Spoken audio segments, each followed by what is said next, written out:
Yeah, today I'm going to be presenting part of my PhD research. It's looking at avoided deforestation in the tropics and some policies that are being introduced. I'll be specifically looking at increasing protected areas and national parks and how the effectiveness of these policies can be reduced by policy leakage. My name is Doupe. I'm a PhD student at the ANU, and I would like to take this opportunity to thank Frank, who is my supervisor, and acknowledge the assistance of Emma Aisbert, who's on my panel as well. Okay. So this is the question I'm really trying to answer with this research. I should also mention this is a work in progress, so we're getting some preliminary results. I wouldn't put your mortgage on it or anything. And so we're trying to work out how much of a problem leakage is in avoiding deforestation. We're not really sure is the short answer up until now. But before I go on, we'll just run with some definitions. This is a definition of policy leakage as defined by the IPCC some 11 years ago. And you'll see there are two conditions in here, implicit. One is that the policy doesn't actually cover all sources of emissions. It only covers a portion of it. The second component of this definition is that the policy actually causes a change in emissions outside of the policy area. And this is it's perceived to be a big problem with avoided deforestation. It's part of the reason why avoided deforestation was excluded from the first commitment period in the Clean Development Mechanism. And despite this, in the last few years, this global scheme called REDD, which is reducing emissions from deforestation and forest degradation, it's sort of been proceeding at quite a rapid rate. There are billions of dollars being thrown into Brazil, Indonesia, the Congo Basin. And at this point, we still really don't have a grasp of how many emissions we might save net of leakage. And just so we're on the same page, I'm actually going to show you exactly what I mean in the model that I have developed by leakage. We have a generic forest. And the generic forest has threats coming in from the northwest. These might be for degrading the forest for illegal timber, or it could be to convert it through agriculture, which is what I specifically model. The governor in this forest, he's a bit forward-thinking, and he knows that carbon markets exist. So he decides to protect this forest and use the protected carbon and sell that on international markets. And our wily governor also knows some Dutch engineers who can establish the national park, which is essentially just a big blue box. And it's quite effective. It keeps the trees up and it protects the people inside the forest. However, the deforestation threats can actually shift around the national park, and we lose the effectiveness of the national park because there's deforestation now in the south instead of the north as a result of the policy.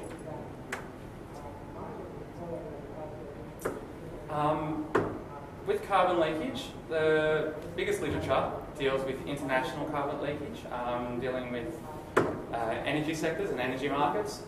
And if a country puts a price on carbon, it might shift pollution elsewhere. This forms a basis of the pollution haven hypothesis.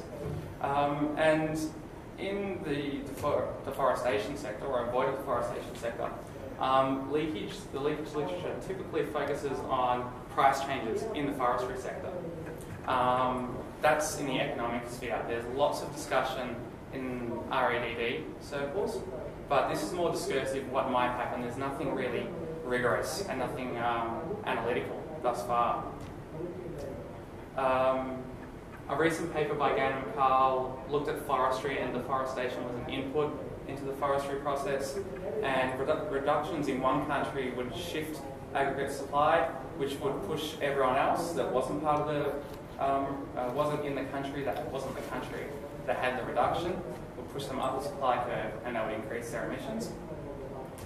Alex Garcia, in a recent paper that's due to be published this year, looked at subnational policy, one of the very few, and although it did find slippage at the plot level, or leakage, they term it slippage, there are no factor markets. There's no way to trade land or trade labour. So it's a very different problem to what I'll be looking at. And the reason why I point out that factor markets haven't been really explicitly incorporated is because they have been shown to be important. If you have an analysis that focuses just on supply and demand in the output market, you actually have a different result when you allow wages to change in the system. And this was pointed out in a working paper by Larry Carr last year. And I also want to fill this gap, or at least begin to fill this gap, of carbon leakage, where most analysis is static, and they look at two steady states and they compare the equilibria.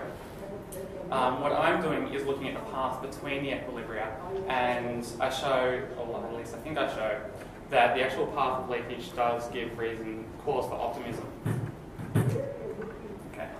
My model, I'm not going to go into it too deeply, I'm just going to describe the conditions, or what's going on I should say. It's loosely based on general equilibrium models, on growth models from macroeconomics.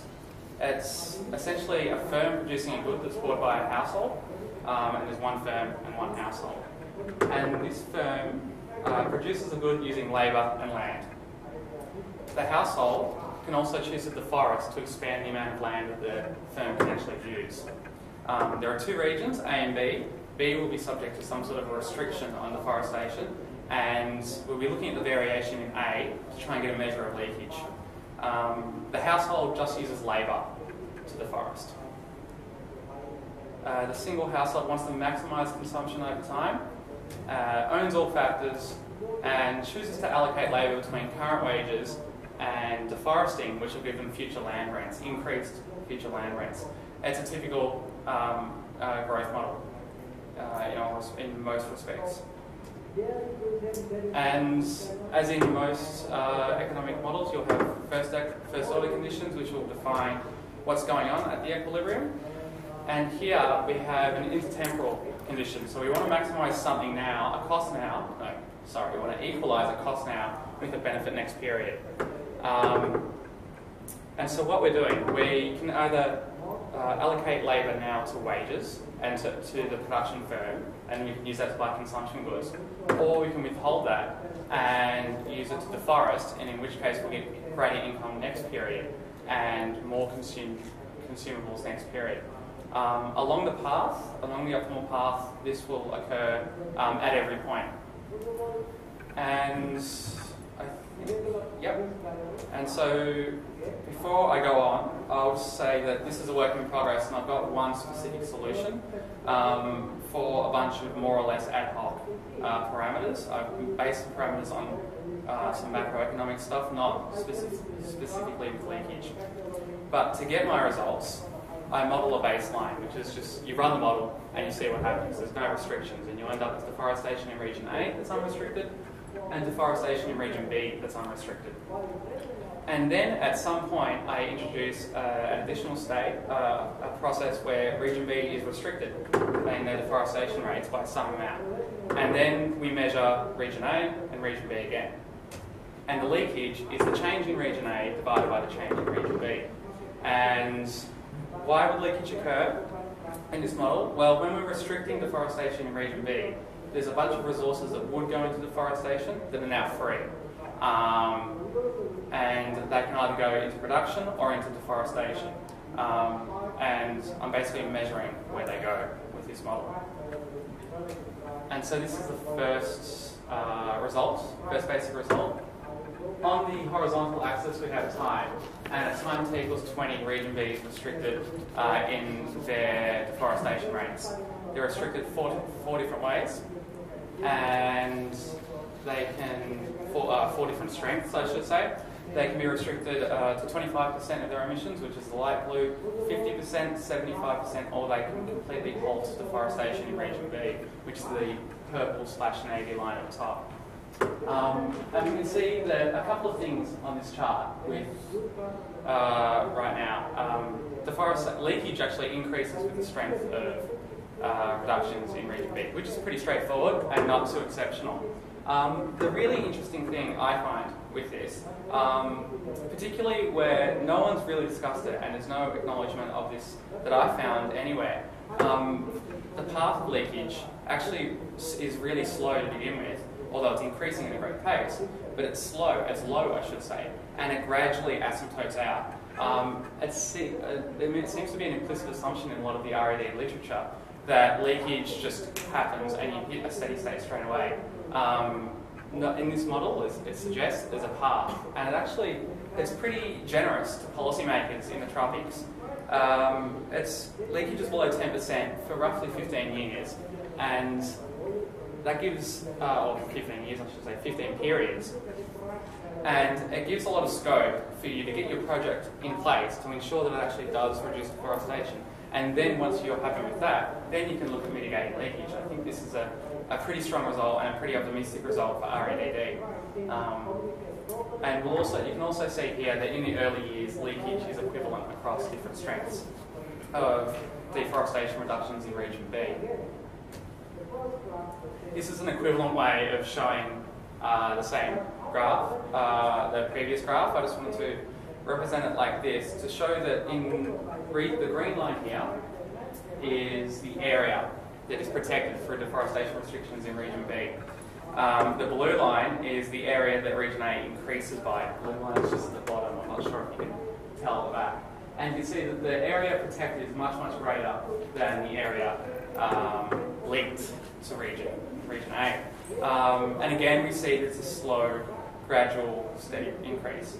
And another point of this path, this slow, to me it seems quite slow, rate of leakage in the early stages is it shows that we should be a bit cautious with a lot of recent estimates coming out of projects in South America that suggest that leakage is actually mitigated, and mitigated really, really well. They're finding projects that have no leakage after 2, 3, 4 years, but what this suggests is that we can't actually say that the project has no leakage. It just has no leakage yet. It may happen later on, so we have to be careful, and we have to be on our guards just to not be a bit too relaxed about carbon leakage further periods down the track, because it does take a while to kick in. Notice that the area is actually quite small, and I've done another chart which I won't show. The difference in Region A's area is less than 5% for many, many years. So picking that up with our current state of technology, satellite technology and monitoring technology is going to be quite difficult. Our technology is quite coarse and we're picking up very, very small changes. So we can't even really trust our data yet. So to categorically say that leakage is not an issue in certain projects, I think is overstepping the mark. This is the final chart I want to show you today, and this hints at another issue of REDD, and there's a concern that if you reduce deforestation annually, it really doesn't make any effect in the long run, because it will just take us longer to chop down all of our trees. We have a different horizontal axis here. This is the strength in reducing Region B's deforestation. Over on the right-hand side, we have a 10% reduction, then a 20% reduction in per period Region B deforestation, all the way to a complete halt. And on the axis, and what we're showing here, is the allocation of land in the steady state. This is the allocation of agricultural land, or the change of it, I should say.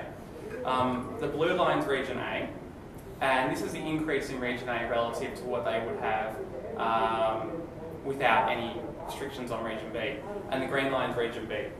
And so this chart shows that annual flow changes in deforestation actually influence the stock of native forest in the steady state, if you assume the steady state occurs, which is actually quite a strong result, and quite optimistic for REDD in the way the policies are currently being designed.